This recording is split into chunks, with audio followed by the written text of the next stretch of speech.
അധ്യായം 9 അത്തൗബ മദീനയിൽ അവതരിച്ചത്. പലരുടെയും പശ്ചാത്താപത്തെക്കുറിച്ച് ഈ അധ്യായത്തിൽ പരാമർശമുള്ളതിനാലാണ് ഇപ്രകാരം പേർ നൽകപ്പെട്ടത്. ബറാഅത്ത് എന്നും ഈ അധ്യായത്തിന് പേർ നൽകപ്പെട്ടിട്ടുണ്ട്. ആദ്യ വചനത്തിലെ ആദ്യ പദം തന്നെ ബറാഅത്ത് ആണല്ലോ. ഈ അധ്യായത്തിൽ ബിസ്മി ഇല്ല. ബഹുദൈവ വിശ്വാസികളിൽ നിന്ന് ആരുമായി നിങ്ങൾ കരാറിൽ ഏർപ്പെട്ടിട്ടുണ്ടോ അവരോട് അള്ളാഹുവിന്റെയും അവന്റെ ദൂതന്റെയും ഭാഗത്തു നിന്നുള്ള ബാധ്യത ഒഴിഞ്ഞതായി ഇതാ പ്രഖ്യാപിക്കുന്നു.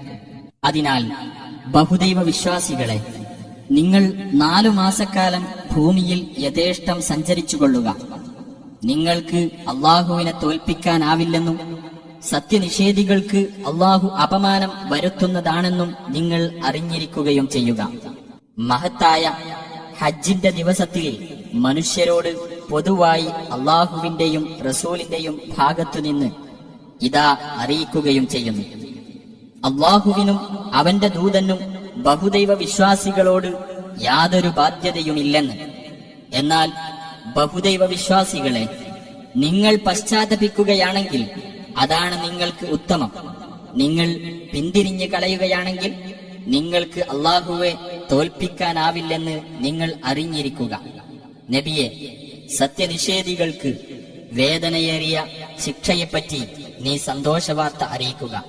എന്നാൽ ബഹുദൈവ വിശ്വാസികളുടെ കൂട്ടത്തിൽ നിന്ന് നിങ്ങൾ കരാറിൽ ഏർപ്പെടുകയും എന്നിട്ട് നിങ്ങളോട് അത് പാലിക്കുന്നതിൽ യാതൊരു ന്യൂനതയും വരുത്താതിരിക്കുകയും നിങ്ങൾക്കെതിരിൽ ആർക്കും സഹായം നൽകാതിരിക്കുകയും ചെയ്തവർ ഇതിൽ നിന്ന് ഒഴിവാണ്.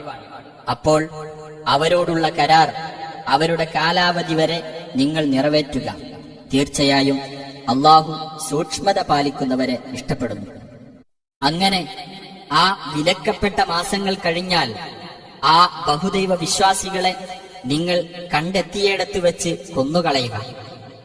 അവരെ പിടികൂടുകയും വളയുകയും അവർക്കു വേണ്ടി പതിയിരിക്കാവുന്നിടത്തെല്ലാം പതിയിരിക്കുകയും ചെയ്യുക.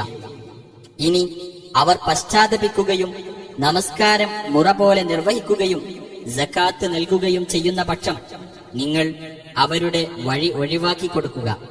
തീർച്ചയായും അള്ളാഹു ഏറെ പൊറുക്കുന്നവനും കരുണാനിധിയുമാണ്. ബഹുദൈവ വിശ്വാസികളിൽ വല്ലവനും നിന്റെ അടുക്കൽ അഭയം തേടി വന്നാൽ അള്ളാഹുവിന്റെ വചനം അവൻ കേട്ടുഗ്രഹിക്കാൻ വേണ്ടി അവന് അഭയം നൽകുക. എന്നിട്ട് അവന് സുരക്ഷിതത്വമുള്ള സ്ഥലത്ത് അവനെ എത്തിച്ചു കൊടുക്കുകയും ചെയ്യുക. അവർ അറിവില്ലാത്ത ഒരു ജനവിഭാഗമാണ് എന്നതുകൊണ്ടാണത്. എങ്ങനെയാണ് ആ ബഹുദൈവ വിശ്വാസികൾക്ക് അള്ളാഹുവിന്റെ അടുക്കലും അവന്റെ ദൂതന്റെ അടുക്കലും ഉടമ്പടി നിലനിൽക്കുക?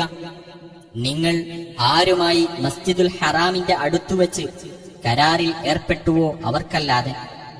എന്നാൽ അവർ നിങ്ങളോട് ശരിയായി വർത്തിക്കുന്നിടത്തോളം നിങ്ങൾ അവരോടും ശരിയായി വർത്തിക്കുക. തീർച്ചയായും അള്ളാഹു സൂക്ഷ്മത പാലിക്കുന്നവരെ ഇഷ്ടപ്പെടുന്നു. അതെങ്ങനെ നിലനിൽക്കും? നിങ്ങളുടെ മേൽ അവർ വിജയം നേടുന്ന പക്ഷം നിങ്ങളുടെ കാര്യത്തിൽ കുടുംബബന്ധമോ ഉടമ്പടിയോ അവർ പരിഗണിക്കുകയില്ല. അവരുടെ വായ്കൊണ്ട് അവർ നിങ്ങളെ തൃപ്തിപ്പെടുത്തും. അവരുടെ മനസ്സുകൾ വെറുക്കുകയും ചെയ്യും. അവരിൽ അധിക പേരും ധിക്കാരികളാകുന്നു. അവർ അള്ളാഹുവിന്റെ ദൃഷ്ടാന്തങ്ങളെ തുച്ഛമായ വിലക്ക് വിറ്റുകളയുകയും അങ്ങനെ അവന്റെ മാർഗത്തിൽ നിന്ന് ആളുകളെ തടയുകയും ചെയ്തു. തീർച്ചയായും അവർ പ്രവർത്തിച്ചു വരുന്നത് വളരെ ചീത്തയാകുന്നു. ഒരു സത്യവിശ്വാസിയുടെ കാര്യത്തിലും കുടുംബബന്ധമോ ഉടമ്പടിയോ അവർ പരിഗണിക്കാറില്ല. അവർ തന്നെയാണ് അതിക്രമകാരികൾ. എന്നാൽ അവർ പശ്ചാത്തപിക്കുകയും നമസ്കാരം മുറ പോലെ നിർവഹിക്കുകയും സകാത്ത് നൽകുകയും ചെയ്യുന്ന പക്ഷം അവർ മതത്തിൽ നിങ്ങളുടെ സഹോദരങ്ങളാകുന്നു. മനസ്സിലാക്കുന്ന ആളുകൾക്ക് വേണ്ടി നാം ദൃഷ്ടാന്തങ്ങൾ വിശദീകരിക്കുന്നു. ഇനി അവർ കരാറിൽ ഏർപ്പെട്ടതിനു ശേഷം തങ്ങളുടെ ശപഥങ്ങൾ ലംഘിക്കുകയും നിങ്ങളുടെ മതത്തെ പരിഹസിക്കുകയും ചെയ്യുകയാണെങ്കിൽ സത്യനിഷേധത്തിന്റെ നേതാക്കളോട് നിങ്ങൾ യുദ്ധം ചെയ്യുക. തീർച്ചയായും അവർക്ക് ശപഥങ്ങളേയില്ല. അവർ വിരമിച്ചേക്കാം. തങ്ങളുടെ ശപഥങ്ങൾ ലംഘിക്കുകയും റസൂലിനെ പുറത്താക്കാൻ മുതിരുകയും ചെയ്ത ഒരു ജനവിഭാഗത്തോട് നിങ്ങൾ യുദ്ധം ചെയ്യുന്നില്ലേ? അവരാണല്ലോ നിങ്ങളോട് ആദ്യ തവണ യുദ്ധം തുടങ്ങിയത്. അവരെ നിങ്ങൾ ഭയപ്പെടുകയാണോ? എന്നാൽ നിങ്ങൾ ഭയപ്പെടാൻ ഏറ്റവും അർഹതയുള്ളത് അല്ലാഹുവേയാണ്. നിങ്ങൾ വിശ്വാസികളാണെങ്കിൽ നിങ്ങൾ അവരോട് യുദ്ധം ചെയ്യുക. നിങ്ങളുടെ കൈകളാൽ അല്ലാഹു അവരെ ശിക്ഷിക്കുകയും അവരെ അവൻ അപമാനിക്കുകയും അവർക്കെതിരിൽ നിങ്ങളെ അവൻ സഹായിക്കുകയും വിശ്വാസികളായ ആളുകളുടെ ഹൃദയങ്ങൾക്ക് അവൻ ശമനം നൽകുകയും ചെയ്യുന്നതാണ്. അവരുടെ മനസ്സുകളിലെ രോഷം അവൻ നീക്കിക്കളയുകയും ചെയ്യുന്നതാണ്. അല്ലാഹു താൻ ഉദ്ദേശിക്കുന്നവരുടെ പശ്ചാത്താപം സ്വീകരിക്കുന്നു. അല്ലാഹു എല്ലാം അറിയുന്നവനും യുക്തിമാനുമാകുന്നു. അതല്ല, നിങ്ങളിൽ നിന്ന് സമരം ചെയ്യുകയും അല്ലാഹുവിനും അവന്റെ ദൂതനും സത്യവിശ്വാസികൾക്കും പുറമെ യാതൊരു രഹസ്യ കൂട്ടുകെട്ടും സ്വീകരിക്കാതിരിക്കുകയും ചെയ്തവർ ആരെന്ന് അല്ലാഹു അറിഞ്ഞിട്ടല്ലാതെ നിങ്ങളെ വിട്ടേക്കുമെന്ന് നിങ്ങൾ ധരിച്ചിരിക്കുകയാണ്. അല്ലാഹുവാകട്ടെ നിങ്ങൾ പ്രവർത്തിക്കുന്നതെല്ലാം സൂക്ഷ്മമായി അറിയുന്നവനാകുന്നു. ബഹുദൈവവാദികൾക്ക് സത്യനിഷേധത്തിന് സ്വയം സാക്ഷ്യം വഹിക്കുന്നവരായിക്കൊണ്ട് അല്ലാഹുവിന്റെ പള്ളികൾ പരിപാലിക്കാൻ അവകാശമില്ല. അത്തരക്കാരുടെ കർമ്മങ്ങൾ നിഷ്ഫലമായിരിക്കുന്നു. നരകത്തിൽ അവർ നിത്യവാസികളായിരിക്കുകയും ചെയ്യും. അല്ലാഹുവിന്റെ പള്ളികൾ പരിപാലിക്കേണ്ടത് അല്ലാഹുവിലും അന്ത്യദിനത്തിലും വിശ്വസിക്കുകയും നമസ്കാരം മുറ പോലെ നിർവഹിക്കുകയും സകാത്ത് നൽകുകയും അല്ലാഹുവിനെയല്ലാതെ ഭയപ്പെടാതിരിക്കുകയും ചെയ്തവർ മാത്രമാണ്. എന്നാൽ അത്തരക്കാർ സന്മാർഗം പ്രാപിക്കുന്നവരുടെ കൂട്ടത്തിലായേക്കാം.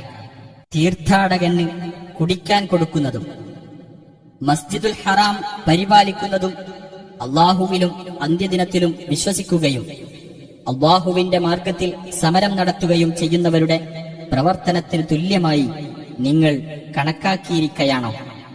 അവർ അല്ലാഹുവിങ്കിൽ ഒരുപോലെയാവുകയില്ല. അല്ലാഹു അക്രമികളായ ആളുകളെ സന്മാർഗത്തിലാക്കുന്നതല്ല.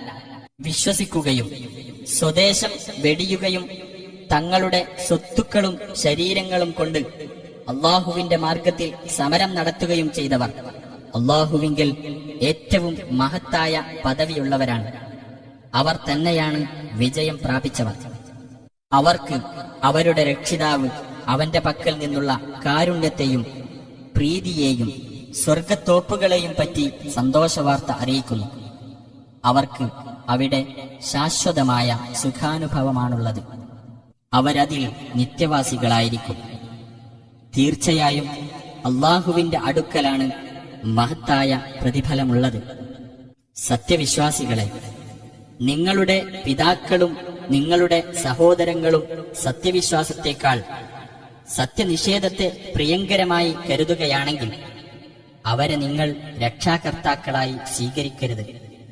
നിങ്ങളിൽ നിന്ന് ആരെങ്കിലും അവരെ രക്ഷാകർത്താക്കളായി സ്വീകരിക്കുന്ന പക്ഷം അവർ തന്നെയാണ് അക്രമികൾ. നബിയെ പറയുക, നിങ്ങളുടെ പിതാക്കളും നിങ്ങളുടെ പുത്രന്മാരും നിങ്ങളുടെ സഹോദരങ്ങളും നിങ്ങളുടെ ഇണകളും നിങ്ങളുടെ ബന്ധുക്കളും നിങ്ങൾ സമ്പാദിച്ചുണ്ടാക്കിയ സ്വത്തുക്കളും മാന്ദ്യം നേരിടുമെന്ന് നിങ്ങൾ ഭയപ്പെടുന്ന കച്ചവടവും നിങ്ങൾ തൃപ്തിപ്പെടുന്ന പാർപ്പിടങ്ങളും നിങ്ങൾക്ക് അല്ലാഹുവേക്കാളും അവന്റെ ദൂതനേക്കാളും അവന്റെ മാർഗത്തിലുള്ള സമരത്തെക്കാളും പ്രിയപ്പെട്ടതായിരുന്നാൽ അല്ലാഹു അവന്റെ കൽപ്പന കൊണ്ടുവരുന്നതുവരെ നിങ്ങൾ കാത്തിരിക്കുക. അല്ലാഹു ധിക്കാരികളായ ജനങ്ങളെ നേർവഴിയിലാക്കുന്നതല്ല. തീർച്ചയായും ധാരാളം യുദ്ധരംഗങ്ങളിൽ അല്ലാഹു നിങ്ങളെ സഹായിച്ചിട്ടുണ്ട്. ഹുനൈൻ യുദ്ധ ദിവസത്തിലും സഹായിച്ചു. അതായത് നിങ്ങളുടെ എണ്ണപ്പെരുപ്പം നിങ്ങളെ ആഹ്ലാദം കൊള്ളിക്കുകയും എന്നാൽ അത് നിങ്ങൾക്ക് യാതൊരു പ്രയോജനവും ഉണ്ടാക്കാതിരിക്കുകയും ഭൂമി വിശാലമായിട്ടും നിങ്ങൾക്ക് ഇടുങ്ങിയതാവുകയും അനന്തരം നിങ്ങൾ പിന്തിരിഞ്ഞോടുകയും ചെയ്ത സന്ദർഭം. പിന്നീട് അല്ലാഹു അവന്റെ ദൂതനും സത്യവിശ്വാസികൾക്കും അവന്റെ പക്കൽ നിന്നുള്ള മനസ്സമാധാനം ഇറക്കിക്കൊടുക്കുകയും നിങ്ങൾ കാണാത്ത ചില സൈന്യങ്ങളെ ഇറക്കുകയും സത്യനിഷേധികളെ അവൻ ശിക്ഷിക്കുകയും ചെയ്തു. അതത്രേ സത്യനിഷേധികൾക്കുള്ള പ്രതിഫലം.